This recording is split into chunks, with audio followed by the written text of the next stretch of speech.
Ooh, I leveled up! Which stat should I go for the extra roulette? It's such a hard decision, all these are so good.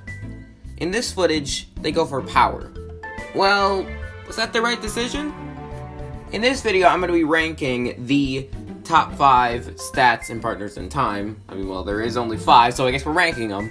So, this considers everything. If gear buffs it, if item buffs it. And, again, don't forget that this is my opinion. I don't play partners in time like you. But other than that, make sure to subscribe so the Shroobs don't die, and let's just get started. Number 5. Why in the world is Cackleta's soul on the screen? You may be wondering, but there's a perfect reason for it. Now let me just say, number 5 is speed. Now speed in partners in time is pretty pointless in my opinion, but let's talk about it in the whole series. There's only 2 games that speed is pretty useful for. That's Paper Jam, which there's no roulette, so you can just take that out of consideration, and Superstar Saga, because you need 120 speed to go first in the battle against Cackleta's soul. So you can either heal, so you're not 1 HP, or attack because you're an idiot. But the thing is, speed is pretty pointless. Now, I don't personally know if speed combines with the baby bro and the bro in general, but if it does, then it's better than I think, but it'd still be number 5. Just because if it doesn't combine, that is really pointless, because you don't need to get it that high.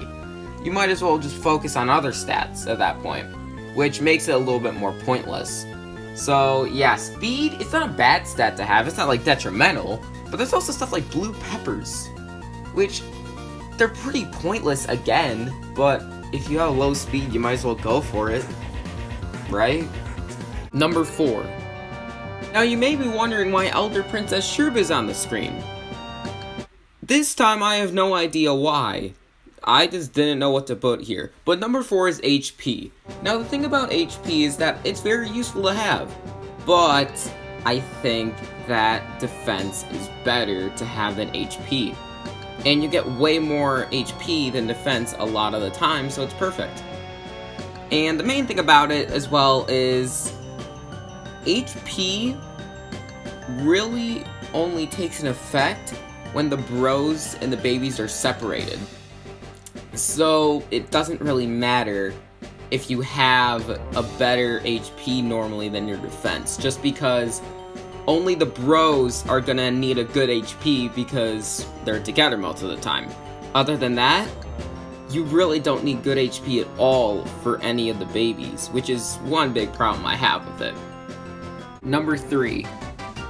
Number 3 is the one stat that is not upgraded normally just by leveling up. You have to use the roulette. It's Stash. Stash is a very weird stat because, well, it doesn't really get upgraded at all. You have to do it manually. So it's very awkward in that sense. But the thing about it is you get a really good buff if you do. Now, obviously, if you upgrade Stash, then you get more of a chance of getting a lucky hit. And also, it lowers prices in shops, which is a very weird thing that it does, but I guess it's nice. But the main thing that I like about Stash in this game mostly, I like Stash the most personally in this game, and it's because that it affects all 4 bros when they're all together battling. Defense, speed, and HP is not affected by this.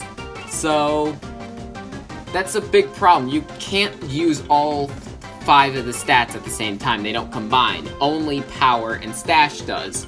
So I'm glad. That's why Stash is really high on this list, because stuff using like trampolines and copy flowers, you have so many chances of getting a lucky hit, which is so nice. Number 2. There's only 2 stats left. The thing about it is, if you pick one stat over the other, it really shows your partners in time play style. You either are a tank or a glass cannon. And personally, I like playing as a glass cannon. So number 2 is defense. Defense is very weird in this game because you can switch it out for HP but it's just way better at defense, and also you can just get so much gear that buffs it. And obviously if you do, that means that you're a tank. And that's just how it works. But the thing is, well, you can also boost your defense by eating green peppers, and the main problem with it, kind of like the big problem I have with HP, is you can't really use it all when you have both bros, like both the babies and the bros, which is kind of sad, which is obviously why Stash was this high and why the number 1 is what it is. But let's go to that number 1. Number 1. I'm a glass cannon kind of Mario player. Number 1 has to be Power. Power will always be number 1 for this list. I will never change my opinion for Partners in Time for this. And that's because you cannot substitute Power for anything else. The only thing that you can maybe think of is Stash, but the only problem with that is the more power you have, the more powerful Stash is. So it gets more useless if you don't up Power. So Power will never be substituted, which is unlike stuff like HP and Defense, which is probably another reason why Defense is number 2, because you could just go for HP instead of Defense. But the main thing about it, Power, is that you can take enemies out very quickly in this game because overpowered bros items. Now add that you have a ton of power, add a red pepper, you will take them out super fast, which makes Power absolutely number 1. And thank you guys so much for watching this video. Next video will be about another RPG. I'll actually talk about a different game than Partners in Time. But again, don't forget to subscribe so the Shroops don't die. And yeah, see you guys in the next video. Peace out.